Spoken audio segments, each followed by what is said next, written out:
pastor, eu sofro com problema de imoralidade. Mas não fala para ninguém. Então, eu não vou falar. É só você não ficar vermelho, senão o cara do lado aí vai saber. Pastor, eu sofro com problema de imoralidade. Como lidar? Eu vou colocar no mesmo bojo, no mesmo pacote, a maioria dos problemas e pecados que os cristãos têm, porque a solução é a mesma para todos, ok? Então você está me procurando para dizer, pastor, eu sofro, eu luto com problemas na imoralidade, de imoralidade. Eu tenho problema com pornografia, eu tenho problema com cobiça, eu tenho problema com masturbação, eu tenho problema com lascívia, eu tenho problema com imoralidade. Você está procurando meu gabinete. O outro entra no meu gabinete, pastor, eu tenho problema com ira. Sou irada, possessiva, briguenta, sou irado, descontrolável, tenho raiva, ódio, rancor. Meu Deus, pastor, como é que eu lido com isso? Pastor, o meu problema não é. O meu problema é que eu sou um desequilibrado emocionalmente.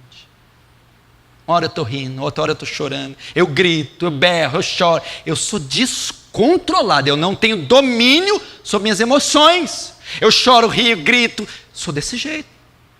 Desequilíbrio emocional, sou uma pessoa compulsiva. Não tenho domínio das minhas emoções. Pastor, eu sou ansioso, afoito. Eu estou procurando o Senhor para dizer como eu venço a ansiedade. Tenho ansiedade, sou afoito, ansioso, me revolvo na cama, não consigo esperar, eu tenho ansiedade. Pastor, eu tenho muito problema com desânimo. Sempre estou abatido, prostrado, muito desanimado. Eu tenho com tristeza.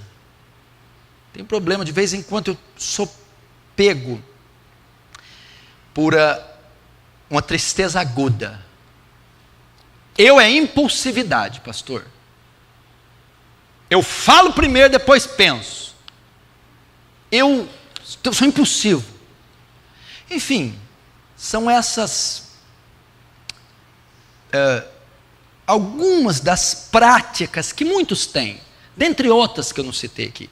Mas eu citei imoralidade, ira, desequilíbrio emocional, ansiedade, desânimo, tristeza, impulsividade. Como eu lido com isso? Eu que tenho uma delas, eu que tenho duas do que o senhor citou, eu que tenho todas. Eu vivo tendo distúrbios psicológicos, emocionais, transtornos, desequilíbrios, pulsões, compulsões, enfim, uma guerra interna, emocional, psicológica, conflitos espirituais, e vão fazendo com que a minha vida oscile. Como que eu lido com isso? Vamos lá. Primeiro, todas essas manifestações são manifestações de um homem ímpio, ok? Se isso é muito comum na sua vida, eu tenho que ser franco. Pode ser que você não tenha nascido de novo, porque não é natural de um crente viver irado. Não é natural de um crente viver com problemas de moralidade. Não é natural a pessoa viver desequilibrada. Não é. Um crente pode ter essas pulsões, pode ter esses surtos? Pode. Mas é a rotina da vida dele isso? Não. Então você deve procurar o quê? Arrependimento. Pedir para Deus transformar você. Porque a ira é oriunda do velho homem. A cobiça é oriunda do velho homem. O desequilíbrio é oriundo do velho homem. A mentira, esses desequilíbrios são oriundos do velho homem. Então você só vai curá-los sendo transformado, recebendo o Espírito Santo e uma nova natureza. Contudo, se você só luta, lida com isso, como vencer, como lidar com esses fatores? O que a Bíblia diz?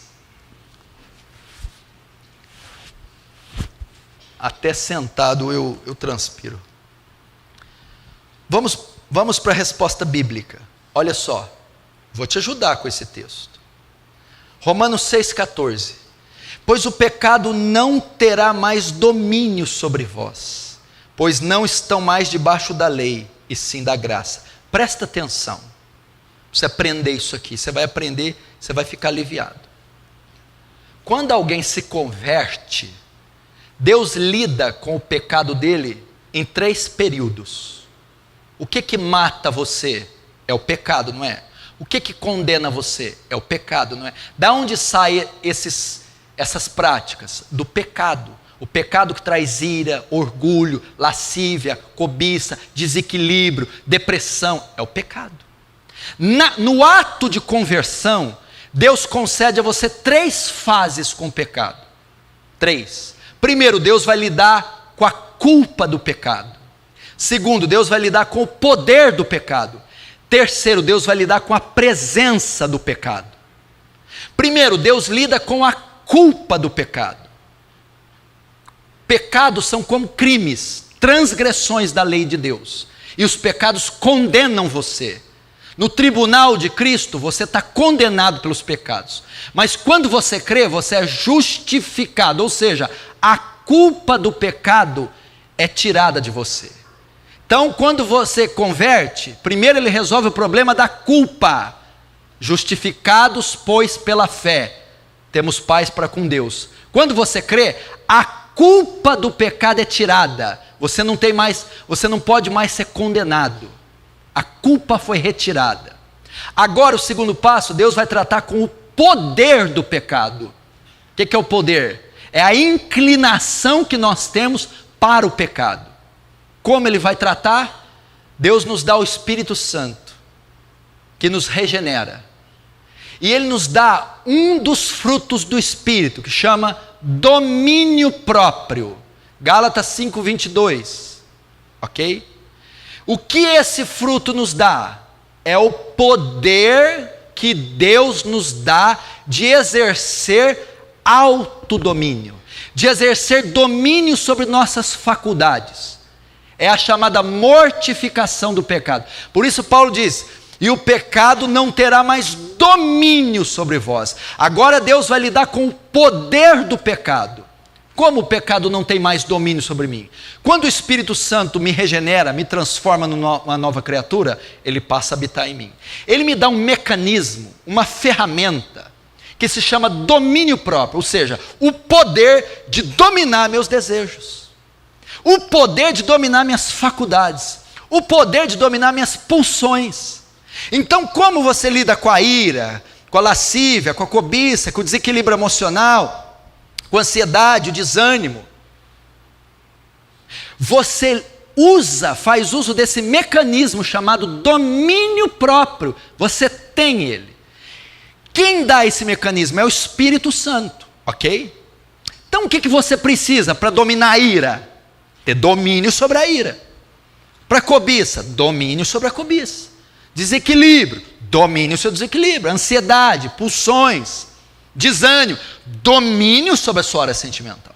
Quem dá domínio a ela? Esse mecanismo, esse fruto, domínio próprio, que todo crente tem. E quem produz esse mecanismo?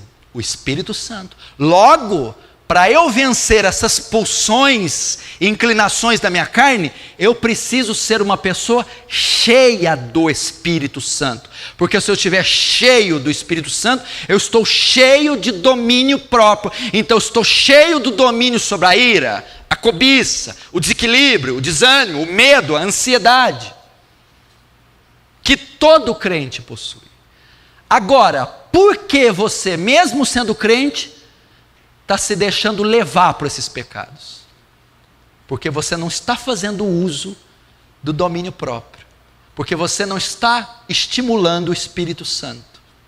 O Espírito Santo está sendo extinto em você. Não apagueis o Espírito. Paulo diz isso, não extingueis. O que é isso?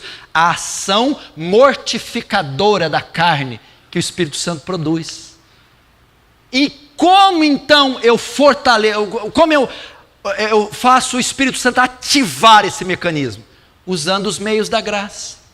Oração, jejum, meditação da palavra, comunhão com irmãos piedosos. Isso tudo vai fazer com que o Espírito Santo ative o domínio próprio. Ou seja, uma vida intensa com Deus, de consagração, os meios da graça, leitura, meditação, memorização da Escritura, oração, jejum, pedir para que o Espírito Santo me encha e pedir para que o Espírito Santo me faça exercer domínio sobre os meus desejos. Por quê? Porque tem uma promessa sobre você. Este pecado não terá mais domínio sobre você.